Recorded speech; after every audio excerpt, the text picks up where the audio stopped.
পাকিস্তানের রাজধানী ইসলামাবাদ অবরুদ্ধ, ব্যাপক সংঘর্ষ, গ্রেপ্তার ৪,০০০। সাবেক প্রধানমন্ত্রী ইমরান খানের মুক্তি এবং সরকারের পদত্যাগের দাবিতে পাকিস্তান তেহরিক ইনসাফ অর্থাৎ পিটিআই এর ডাকা বিক্ষোভে উত্তাল পাকিস্তান। কার্যত অবরুদ্ধ হয়ে পড়েছে দেশটির রাজধানী ইসলামাবাদ। বিক্ষোভ ঠেকাতে গ্রেপ্তার করা হয়েছে পিটিআই এর ৫ পার্লামেন্ট সদস্য সহ প্রায় ৪,০০০ জনকে। বাধা উপেক্ষা করে সোমবার রাজধানী ইসলামাবাদের উপকণ্ঠে পৌঁছে যায় পিটিআই নেতাকর্মীদের গাড়িবহর। এ সময় আইন শৃঙ্খলা রক্ষাকারী বাহিনীর সঙ্গে দফায় দফায় তাদের সংঘর্ষ হয়। ইসলামাবাদের ডি চকে জামায়াত হওয়ার ঘোষণা দিয়েছে পিটিআই এর নেতাকর্মীরা। তাদের ঠেকাতে রাজধানীর সব প্রবেশ পথ বন্ধ করে দেওয়া হয়েছে। ২ মাসের জন্য জারি করা হয়েছে ১৪৪ ধারা। নিষিদ্ধ করা হয়েছে সব ধরনের সভা সমাবেশ ও জামায়াত। পূর্বাঞ্চলীয় প্রদেশ পাঞ্জাবের নিরাপত্তা কর্মকর্তা শহীদ নেওয়াজ তিনি বলছেন, পুলিশ ইতোমধ্যে ইমরান খানের ৪,০০০ সমর্থককে গ্রেপ্তার করেছে। তাদের মধ্যে পার্লামেন্টের ৫ সদস্য রয়েছেন। এক সংবাদ সম্মেলনে স্বরাষ্ট্রমন্ত্রী মহসিন নাকিবি বলেন, ইসলামাবাদের রেড জোনে প্রবেশ করলে ইমরান খানের সমর্থকদের গ্রেপ্তার করা হবে। সরকারি ভবনের সুরক্ষায় ওই এলাকায় চলাচল নিষিদ্ধ করে দেওয়া হয়েছে।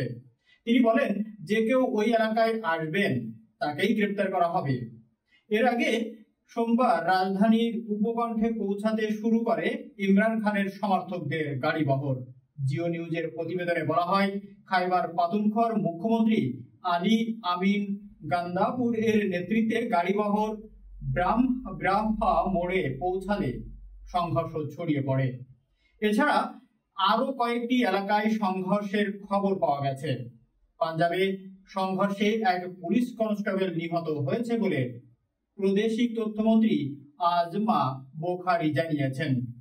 সরকারের সঙ্গে কোনো আলোচনা চলছে কি না সাংবাদিকদের এমন প্রশ্নের জবাবে পিটিআই চেয়ারম্যান গহর আলী খান বলেন, এ নিয়ে সর্বশেষ অগ্রগতি শীঘ্রই জানানো হবে। আলোচনা চলমান। এর আগে রাওয়ালপিন্ডির আদিয়ালা কারাগারে ইমরান খানের সঙ্গে প্রায় ১.৫ ঘন্টা বৈঠক করেন গহর খান। তিনি বলেন, পিটিআই এর প্রতিষ্ঠাতা এই বিক্ষোভকে চূড়ান্ত ডাক বলে অভিহিত করেছে। একই সঙ্গে বিক্ষোভ স্থগিত করার গুজবে কান না দেওয়ার আহ্বান জানান পিটিআই এর চেয়ারম্যান। অন্যদিকে ইমরান খান, তার স্ত্রী বুশরা সহ পিটিআই নেতাদের বিরুদ্ধে ফয়সালাবাদে নিশাতাবাদ থানার ২টি মামলা হয়েছে। এছাড়া সৌদি আরবের সমালোচনা করে বক্তব্য দেওয়ায় গুজরানওয়ালে বিভিন্ন থানায় বুশরার বিরুদ্ধে আরো ৩টি মামলা হয়েছে। ইমরানের চূড়ান্ত ডাক এর আহ্বানে রবিবার দেশের বিভিন্ন প্রান্ত থেকে ইসলামাবাদে বিক্ষোভ সমাবেশে যোগ দিতে গাড়িবহর নিয়ে ছুটে আসে সমর্থকরা। পুলিশের তীব্র দমনপীড়ন, রাস্তা অবরোধ ও গণগ্রেপ্তারের পরও ইসলামাবাদমুখী গাড়িবহর এগিয়ে যাচ্ছে। আর এতে যোগ দিয়েছে ইমরান খানের স্ত্রী বুশরা বিবিও। তিনি বলছেন, ইমরান খানের মুক্তি ছাড়া ঘরে ফিরবেন না। তার বিরুদ্ধে নতুন করে আরো ৩টি মামলা দায়ের করা হয়েছে। পিটিআই এর এই বিক্ষোভকে বেআইনি ঘোষণা করে আইন শৃঙ্খলা রক্ষাকারী প্রয়োজনীয় ব্যবস্থা নিতে কেন্দ্রীয় সরকারকে নির্দেশ দিয়েছে ইসলামাবাদ হাইকোর্ট।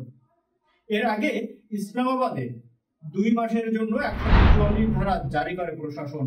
নিষিদ্ধ করা হয় সব ধরনের সমাবেশ। জোরদার করা হয়েছে নিরাপত্তা। বন্ধ রাখা হয়েছে শিক্ষা প্রতিষ্ঠান। নিরাপত্তাজনিত কারণে ইসলামাবাদের অনেক জায়গায় ইন্টারনেট পরিষেবাও বন্ধ করে দেওয়া হয়েছে। রবিবার শুরু হওয়া এই বিক্ষোভে পুলিশ টিয়ার গ্যাস ব্যবহার করে। এ সময় বেশ কয়েকজন বিক্ষোভকারী আহত হয়েছেন। যেহেতু চূড়ান্ত বিক্ষোভে সমর্থকদের উদ্দেশ্যে রাজধানীতে থাকার এবং তাদের দাবি পূরণ না হওয়া পর্যন্ত আন্দোলন চালিয়ে যাওয়ার আহ্বান জানিয়েছেন ইমরান খান, তাই সোমবার ইসলামাবাদের বিচক এলাকায় সমবেত হওয়ার ঘোষণা দিয়েছে পিটিআই এর নেতাকর্মীরা। তবে গতকালও শক্ত প্রতিরোধের মুখোমুখি হচ্ছে বিক্ষোভকারীরা। এ সময় ইমরানের কয়েক হাজার সমর্থককে গ্রেপ্তার করে পুলিশ। এর মধ্যে দলের 5 জন সংসদ সদস্য আছেন। ইমরানের সমর্থকদের দাবি, নির্বাচনে জালিয়াতি করে ক্ষমতায় এসেছে শাহবাজ শরীফেরা, তাই তাদের পদত্যাগ করতে হবে। ইমরান সহ পিটিআই দলের যে নেতারা বন্দী আছেন তাদের অবিলম্বে মুক্তি দিতে হবে।